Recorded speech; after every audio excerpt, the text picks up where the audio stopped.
आता इथे ही parametric tab आहे, यावरती क्लिक करायचं. यावरती क्लिक केल्यानंतर ही विंडो येऊन जाते. ओके, यामध्ये ते जॉमेट्रिक कन्स्ट्रंट दिलेला आहे आणि डायमेन्शनल कन्स्ट्रंट. जॉमेट्रिक मध्ये कोइन्सिडेंट दिलेला आहे, कोलिनियर आहे, कॉन्सेंट्रिक आहे, त्याच्यानंतर मग फिक्स आहे, parallel, perpendicular, horizontal, vertical, tangent, smooth, symmetric आणि इक्वल. ओके, असे हे सगळे ऑप्शन्स यांनी दिलेले. हे झाले जॉमेट्रिक कन्स्ट्रेंट. आणि डायमेन्शनल कन्स्ट्रेंट म्हणजे डायमेन्शन्स असणे, इन्क्लाइन लेंथ. ओके, त्याच्यानंतर मग रेडियस, डायमीटर, अँगल. ओके, हे सगळे डायमेन्शनल कन्स्ट्रेंट. कन्स्ट्रेंट्स म्हणजे रिस्ट्रिक्शन्स येणार.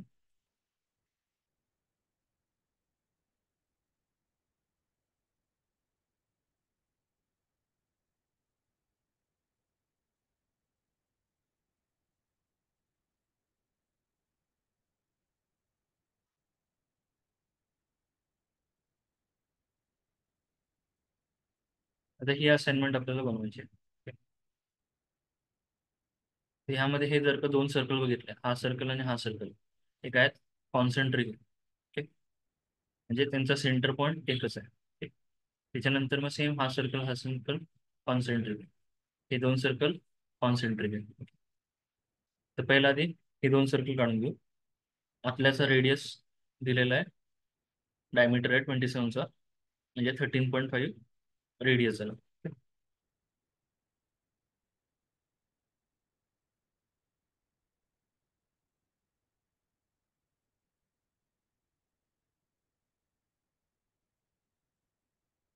सी एंटर केला, सेंटर पॉईंट दिला आणि 13.5 ची radius. C enter, centre point दिला, 27ची रेडियस. आता हा सर्कल समजा बघितला, तर हा पॉईंट काय होत आहे, इकडे तिकडे जातो. बरोबर, ते दोघांचे सेंटर पॉईंट वेगवेगळे आहेत. Okay? म्हणजे कन्स्ट्रेंट नाही आहेत त्याच्यावरती. Okay? पण हे जर का आपण कॉन्सन्ट्रेट केलं, तर एक सर्कल मूव्ह केला की दुसरा सर्कल पण त्याच्यासोबत मूव्ह होऊन जाईल. Okay? आता हे काय केलं, कॉन्सन्ट्रेट केलं. आता याला समजा मूव्ह करतोय, दुसरा पण मूव्ह झाला. कळलं? हे झालं कॉन्सन्ट्रिक कन्स्ट्रेंट. आता हे, हा जर का बघितला, त्याची रेडियस चेंज होते. बरोबर, तर इथे हा ऑप्शन आहे रेडियसचा. यांनी जर का आपण डायमेन्शन दिले, तर रेडियस लॉक होऊन जाते. सिलेक्ट केलं रेडियस, त्याला सिलेक्ट केलं आणि ते बाहेर क्लिक करायचं, परत एकदा क्लिक केलं. ठीक? तर अशी रेडियस. जोपर्यंत आपण डबल क्लिक करून रेडियस चेंज नाही करणार, म्हणजे 30 एंटर केलं, तोपर्यंत त्याची रेडियस चेंज होणार. हे समजा आता मी मूव्ह करतोय, रेडियस वगैरे चेंज होणार. पॅरामेट्रिक मध्ये काय होणार आहे, रेस्ट्रिक्शन्स अप्लाय होणार, कन्स्ट्रेंट्स अप्लाय होणार. कन्स्ट्रेंट्स म्हणजे काय, रेस्ट्रिक्शन्स.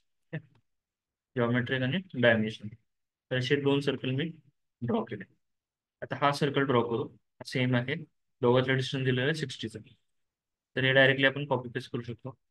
सिलेक्ट केला, CO एंटर, बेस पॉईंट घेतला, ऑर्थो ऑन केला, एक वेळ दाबून 60चा डिस्टन्स दिला. सेम कन्स्ट्रेंट्स अप्लाय झालेले आहे त्याला. आता ही लाईन आहे, ही लाईन ड्रॉ करून घेऊ. त्याला एंटर केलं, या क्वाड्रंट पॉईंट पासून इथे ड्रॉ केली. TR डबल एंटर करून ट्रेन करून दिलं. ठीक. आता हा सर्कल ड्रॉ करू. इथून किती डिस्टन्स आहे हॉरिझॉन्टल, 20, आणि उभं किती आहे, 37. त्याला एंटर करायचं. इथून इकडे 20 एंटर, उभं 37 एंटर. ठीक. त्याच्यानंतर मग C एंटर करून सर्कल ड्रॉ करू. कितीचा आहे, 20चा डायमीटर. सेंटर पॉईंट दिला, 10ची रेडियस. आता इथून सरळ आहे, हा जो आहे एकच लाईन घेणं. हे 37 आणि हे 45चा डिस्टन्स घेऊ. त्याला एंटर केलं, 37 एंटर, 45 एंटर. C एंटर करून किंवा ह्याच्यावरतीच कॉपी करून सिलेक्ट केला, CO एंटर, हा बेस पॉईंट इथे मी कॉपी केला. ऑटोमॅटिक कन्स्ट्रेंट पण अप्लाय झाले, कॉपी केले. आता हे डायमेन्शन ह्या लाईन्स आहेत ना, डिलीट करून टाकायच्या. प्रॉपर दोघातले डायमेन्शन द्यायचे. आता हा सर्कल सिलेक्ट झालाय, हा डिसिलेक्ट करायचा असेल तर शिफ्ट दाबून इथे मायनस साइन येते बघ. त्याच्यावरती मायनस साइन येतो, इथे क्लिक करायचं म्हणजे तो डिसिलेक्ट झाला आणि ते डिलीट बटन दाबायचं.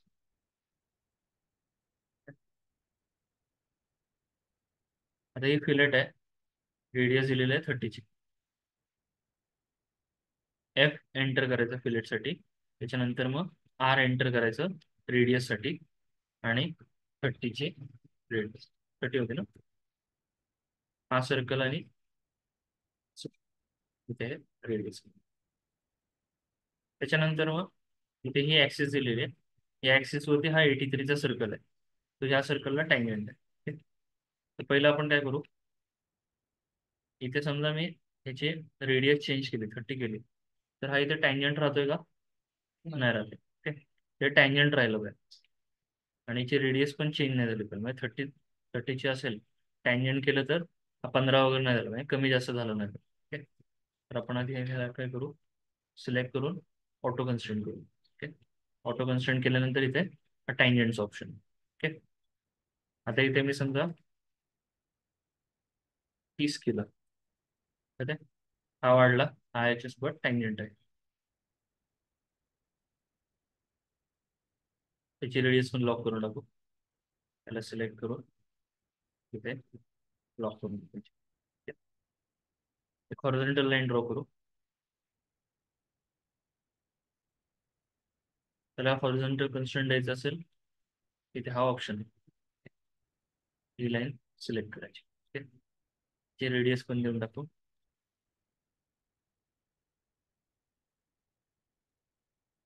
त्याच्यानंतर मग सेम ह्याला सिलेक्ट करून ऑटो कन्स्ट्रेंट करायचं. कोइन्सिडेंट ते कन्स्ट्रेंट झालं नाही, ते सेपरेट आपण असं कन्स्ट्रेंट देऊ शकतो.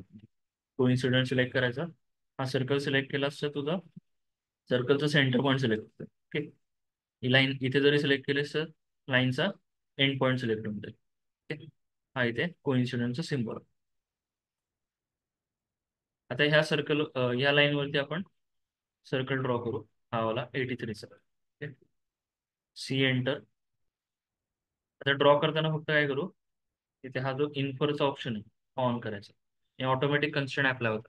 म्हणजे सर्कल ड्रॉ करताना या ऍक्सिस वरती ड्रॉ केला तर ते कोइन्साइड होतं. सी एंटर केलं, ते क्लिक केलं आणि 83ची रेडियस हा इथे कोइन्सिडन्सचा सिम्बॉल आला. ओके, पण जर का हा ऑप्शन बंद असता, सी एंटर केलं, तिथे समजा आता 10चा सर्कल काढला, तिथे कोइन्सिडन्सचा सिम्बॉल आला नाही, म्हणजे हा सर्कल वरती खाली मूव्ह होत. पण हा सर्कल तसा होणार नाही. हा जर का मूव्ह केला तर त्या ऍक्सिसच्या अलॉंगच मूव्ह होईल. तर आता इथे टँजंट करू, टँजंट हा सर्कल आणि हा सर्कल. आता हा जो सर्कल आहे हा खाली ट्रान्सफर झाला, जरासा मूव्ह झालेला दिसलं. कंट्रोल झेड करू आपण. कंट्रोल झेड केल्यानंतर पहिलं ह्याचं डिस्टन्स लॉक करून ठेवू सगळं, म्हणजे या सर्कलपासून या सर्कलपर्यंत 82 आहे. त्याच्यानंतर मग या सर्कलपासून या सर्कलपर्यंत हॉरिझॉन्टल 20 आहे. त्याच्यानंतर मग हा सर्कल आणि हा सर्कल 20. त्याच्यानंतर मग या सर्कलपासून या लाईन पर्यंत 37 आहे. आणि एक एक पॉईंट काय करू आपण फिक्स करू. आता या सॉफ्टवेअरमध्ये आपल्याला फिक्स कमांड वापरायला लागते, बाकीच्या सॉफ्टवेअरमध्ये पटीयामध्ये सॉलिडवर्क्स होते फिक्स कमांड वापरायची नाही. आता याला टँजंट करून घेऊ, म्हणजे दोन्ही फक्त काय व्हायला पाहिजे, हा सर्कल वरती शिफ्ट झाला पाहिजे. शिफ्ट होताना पण हा जो पॉईंट आहे हा राईटला किंवा लेफ्टला शिफ्ट झाला पाहिजे, म्हणजे या लाईनवरतीच राहिला पाहिजे, तो वरती नाही गेला पाहिजे.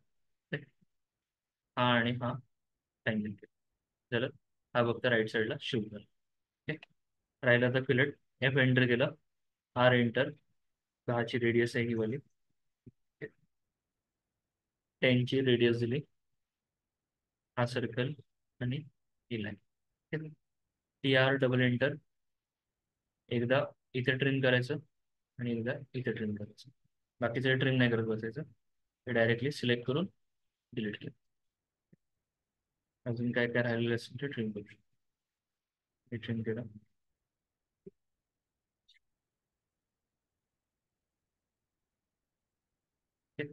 एंटर दाबायचं.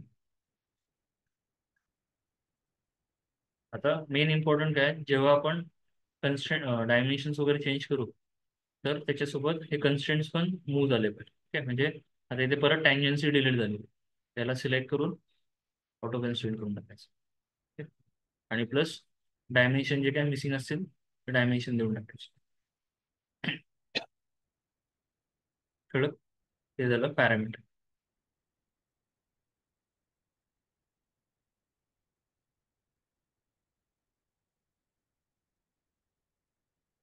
काय रेडियस वगैरे राहिले असेल ते सगळे देऊन टाकायचे. ते डायमेन्शन्स प्रिंटआउट वरती येणार नाही. प्रिंटआउट वरती डायमेन्शन साठी इकडचेच डायमेन्शन द्यायचे, हे जे काय रेडियस वगैरे ऑप्शन.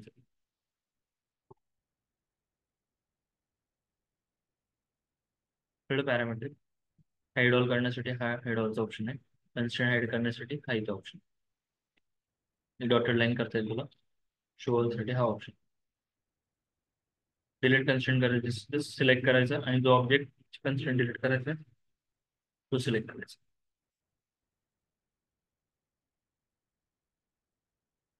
डिलीट कन्स्ट्रेंट मध्ये क्लिक केलं, त्याला सिलेक्ट करतो आणि एंटर दाबतो. इकडचे कन्स्ट्रेंट डिलीट झाले. शेवटचा ऑप्शन आहे पॅरामीटर्स मॅनेजरचा.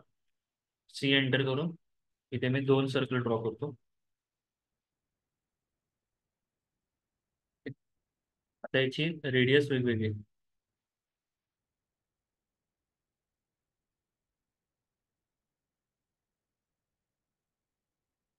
हा समजा वॉशर आहे. वॉशरचा आतला डायमीटर बाहेरच्यावरती डिपेंडंट आहे. आतला समजा 10 असेल तर बाहेरचा 50 असला पाहिजे. ठीक? आतला 20 असेल तर बाहेरचा 100 असला पाहिजे. तर मल्टिप्लाय बाय 5चा फॉर्म्युला करायचा. तिथे पॅरामीटर्स मॅनेजरमध्ये जायचं. त्याच्यानंतर मग इथे सगळे नावं येऊन जातील. रेडियस 11 आणि 10. त्याला सिम्पल नाव देऊ, R1 आणि याला R2. आता इथे ह्यावरती डबल क्लिक केलं, आता इथे फॉर्म्युला क्रिएट करतो, R1 मल्टिप्लाय बाय 5. एंटर झालं. ते झालं 50 मिनिट. आता मी 20 केलं तर बाहेरचं 100 होईल. 20 एंटर, बाहेरचा आहे ते 100 रुपये. कळलं? हे झालं पॅरामीटर्स मॅनेज. ही असाइनमेंट काढायला लागेल.